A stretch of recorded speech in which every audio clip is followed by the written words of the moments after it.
তো dear student, welcome to our channel study zone. তো আজকে আমাদের আলোচ্য কিছু প্রশ্ন তোমাদের সামনে নিয়ে এসেছি। বিগত দিনের কিছু ভিডিওতে তোমরা খুব ভালো রিয়্যাক্ট করেছো এবং কিছু কিছু প্রশ্ন যেগুলো তোমাদের সামনে রাখা হচ্ছে তোমরা সেগুলোতে কমেন্ট করে জানাও যে তোমরা কী ভিডিও দেখতে চাইছো। তোমরা যদি ছোটোখাটো কোনো ভিডিও দেখতে চাও, ইনফরমেটিভ ভিডিও কোনো বিশেষ টপিকের ওপরে, তো সেগুলো আমাদের জানাতে ভুলো না। তো আজকে আমরা কিছু প্রশ্নের সেট বানিয়েছি, এর মধ্যে সব রকমই প্রশ্ন আছে। তো বেসিক্যালি জেনারেল সায়েন্সের অর্থাৎ জিএস, যেটা পরীক্ষার জন্য খুবই ইম্পর্টেন্ট। বেশ কিছু পরীক্ষায় জিএসের 25টা পরে প্রশ্ন থাকে, 50 নাম্বার, কোনো কোনো পরীক্ষায় 20-30 নাম্বার এসেই থাকে জিএস নিয়ে। তো বেসিক্যালি এগুলো তোমাদের জানা দরকার। তোমাদেরকে সেদিন বলেছি যে চাকরি পরীক্ষায় তোমরা এতদিন অবধি যা যা পড়েছো সেগুলোর থেকেও বেশি ইম্পর্টেন্ট হচ্ছে তোমরা এখন চাকরি পরীক্ষার জন্য যেগুলো পড়বে সেগুলো তোমাদের সারা লাইভ লাগবে যে কোনো পরীক্ষার ক্ষেত্রে। তো বেশি কথা না বাড়িয়ে ভিডিওটাকে বড় না করে ভিডিওটাকে শুরু করছি। তো প্রথম প্রশ্ন আছে, দেখো, জিন কোষের কোথায় অবস্থান করে? অর্থাৎ কোষের মধ্যে যে ক্রোমোজোম আছে সেখানে কোষের জিন অবস্থান করে, অর্থাৎ জিনের অবস্থান হচ্ছে কোষের ক্রোমোজোমে। বংশগতি আমরা সবাই পড়েছি যে কীভাবে বংশ বিস্তার হয়। তো সেই বংশগতির জনককে, অর্থাৎ বংশগতি কে সৃষ্টি করেছেন বা কে প্রচলন করেছিলেন, তিনি হলেন মেন্ডেল। সাধারণত কোন মাটি ফসল চাষের পক্ষে উপযোগী? অর্থাৎ মাটি আমরা জানি প্রধানত 3 ধরনের, দোআঁশ, বেলে এবং এঁটেল, এই 3 ধরনের মাটি হয়ে থাকে।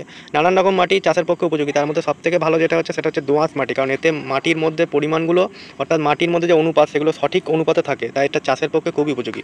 তোমরা কমেন্টে জানাবে যে দোআঁশ মাটিতে কোন ফল বা কোন সবজি বা কোন শস্য চাষ করা হয়। যে কোনো একটা নাম বলো, যে কোনো একটা শস্যের নাম বলো। ইন্ডিয়ান এয়ারফোর্স কবে তাদের স্বর্ণজয়ন্তী পালন করে? ইন্ডিয়ান এয়ারফোর্স তাদের স্বর্ণজয়ন্তী পালন করে 1982 সালে। ইন্ডিয়ান এয়ারফোর্স অর্থাৎ আইএএফ তাদের স্বর্ণজয়ন্তী পালন করে 1982 সালে। তোমরা এখানে কমেন্টে জানাতে জানাতে ভুলো না যে কবে বা ডেটটা কবে, আমরা তো সালগুলো এখানে মেনশন করছি যেগুলো খুবই ইম্পর্টেন্ট। পরবর্তী প্রশ্ন যেটা, সেটা হচ্ছে আইবিআই কবে প্রতিষ্ঠিত হয়? আইবিআই প্রতিষ্ঠিত হয় 1938 সালে। ইকোনমি কুকার কে আবিষ্কার করেন বা কে প্রচলন করেন, যেটাই বলবে সেটা হচ্ছে ইন্দুভূষণ মল্লিক ইকোনমিক কুকারের আবিষ্কর্তা। পৃথিবীর বৃহত্তম গির্জাটি কোথায় অবস্থিত? রোমে অবস্থিত পৃথিবীর বৃহত্তম গির্জা। রবীন্দ্রনাথ ঠাকুরের কোন গল্পটি প্রথম ইংরাজিতে প্রকাশ করা হয়? রবীন্দ্রনাথ ঠাকুরের কোন গল্পটি প্রথম ইংরাজিতে প্রকাশ করা হয়? রবীন্দ্রনাথ ঠাকুরের প্রথম গল্প যেটা হচ্ছে বিচারক, যার নাম, সেটা প্রথম ইংরাজিতে প্রকাশ করা, অর্থাৎ ইংরাজিতে অনুবাদ করা হয়। অধিক মাংস প্রদানকারী মুরগির নাম কি? অধিক মাংস প্রদানকারী মুরগির নাম হচ্ছে ব্রয়লার। যে মুরগি সেটা হচ্ছে অধিক মাংস প্রদানকারী মুরগি। আর অধিক ডিম প্রদানকারী মুরগি, দেখো আমরা সেটগুলো কেমনভাবে বানিয়েছি, যেগুলো তোমাদের বিগত পরীক্ষায় যেগুলো আসছে সেগুলোর জন্য পরপর যাতে হয়ে যায়, যে অধিক মাংস প্রদানকারী মুরগি, অধিক ডিম প্রদানকারী মুরগি হচ্ছে লেঘন, রোড আইল্যান্ড।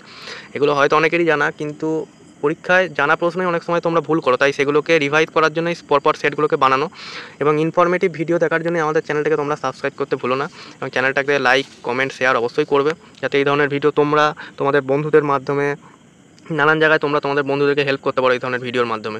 মেন্ডেলের এক সংকর পরীক্ষা থেকে প্রাপ্ত সূত্রটি কি? এটা হচ্ছে পৃথকীকরণ বা পৃথকীভবনের সূত্র। যাই হোক, পৃথকীকরণ বা পৃথকীভবন একই জিনিস, সেটা জানবে, অপশানে যেমন থাকবে।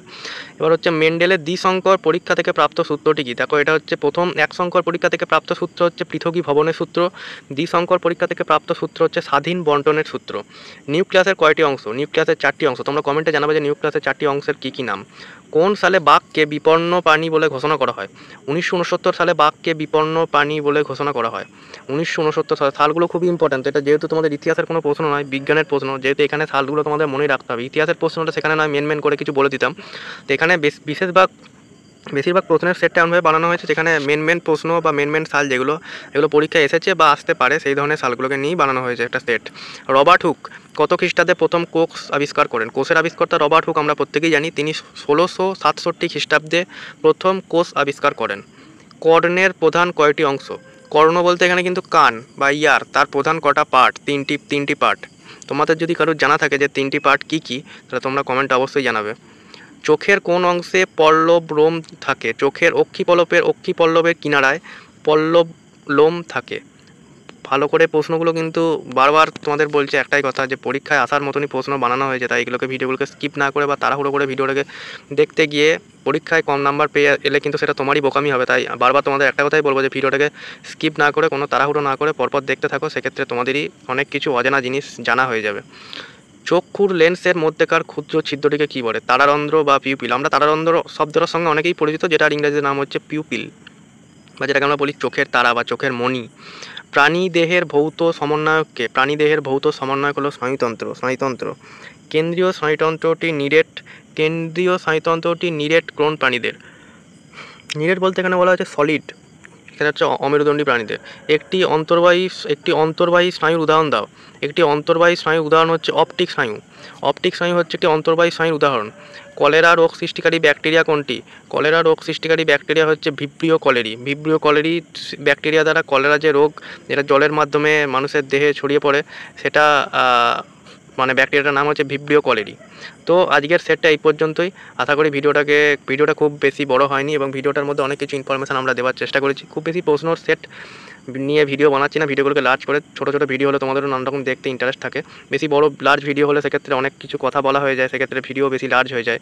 তো তোমাদেরকে বারবার একটা কথাই বলি, আমরা তো এই ধরনের টপিকগুলো আনতে চাইছি পরীক্ষায়। এবার তোমরা যদি আরও অন্য কোনো টপিকের ওপর ভিডিও দেখতে চাও, তো সেগুলো আমাদের কমেন্টে জানিও যে তোমরা যদি কোনো ম্যাথ রিলেটেড বা রিজনিং রিলেটেড যদি কোনো ভিডিও দেখতে চাও, তাহলে সেক্ষেত্রে আমাদের বলবে।